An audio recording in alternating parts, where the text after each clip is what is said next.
Welcome to Democracy Roundtable. Today is Sunday, April 12th, 2026, and we have a packed show dissecting the critical issues facing our nation and the world. From the ongoing battle for election integrity in our states, to the escalating tensions with Iran, and even a peek into the president's latest architectural ambitions for the White House, we're covering it all.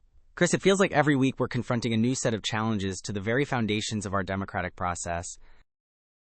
It certainly does, Jordan, and it's not just new challenges, but often the same ones resurfacing with a new twist. The political landscape feels incredibly fragmented right now, especially when you look at how states are approaching something as fundamental as election laws. It's a stark reminder of the federal gridlock we're seeing in the 119th Congress.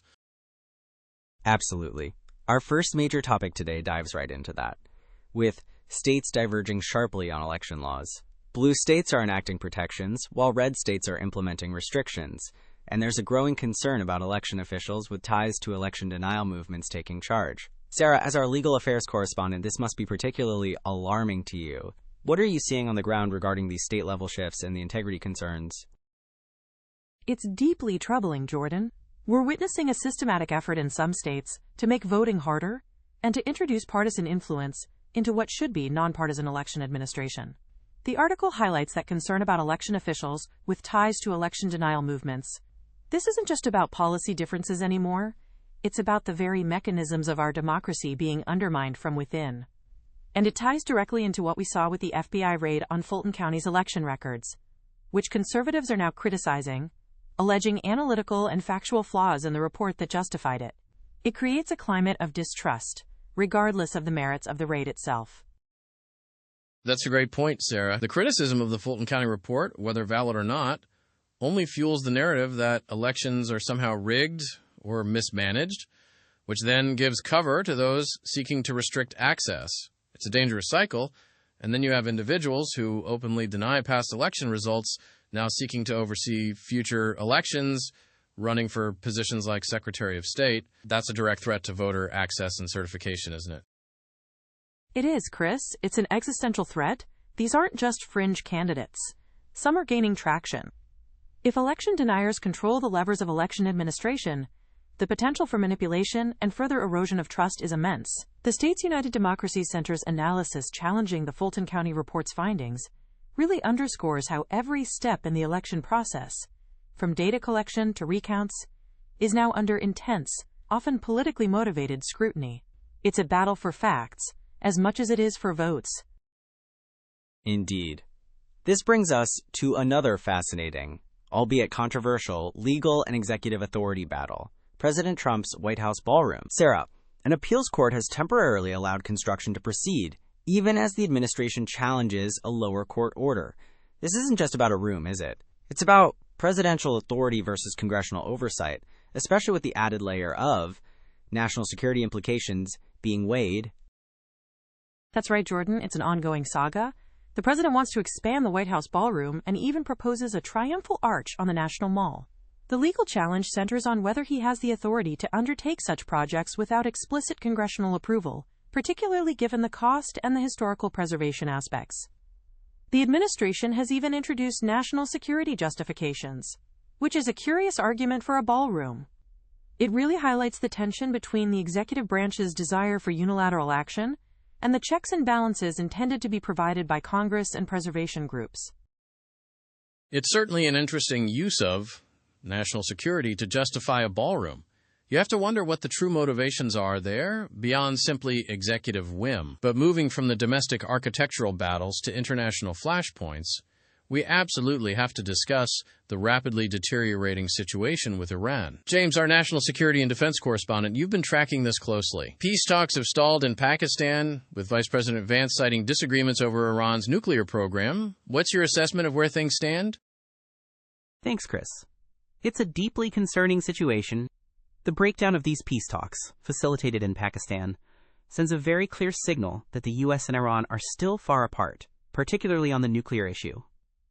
Vice President Vance's public statements reflect a hardening stance, and President Trump himself has downplayed the negotiations while simultaneously signaling more mass pardons, which is an odd juxtaposition for a president engaged in high-stakes diplomacy. The parallels being drawn to the 1956 Suez Crisis regarding tensions over the Strait of Hormuz are not hyperbole.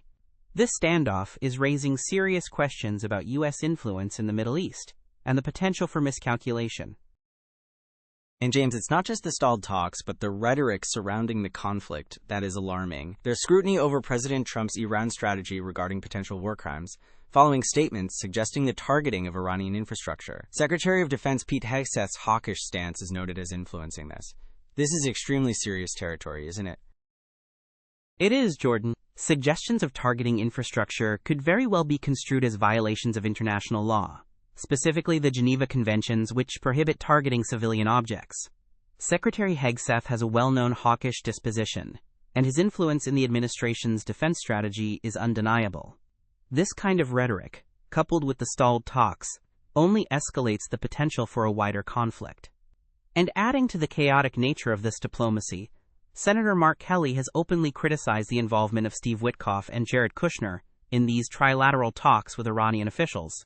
His quote, "You can't send two real estate developers to negotiate peace," really hits home how unconventional and potentially dangerous this approach is. That's an understatement, James.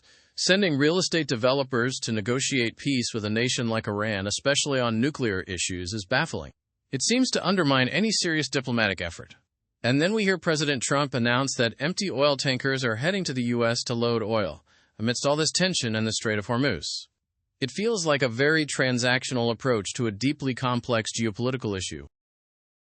It certainly does, Chris. It highlights the U.S.'s role in the global energy market and its vulnerability to disruptions in key waterways like the Strait of Hormuz. The situation is incredibly fluid, and the lack of clear, consistent diplomatic channels, coupled with unconventional negotiators, only increases the risk of instability.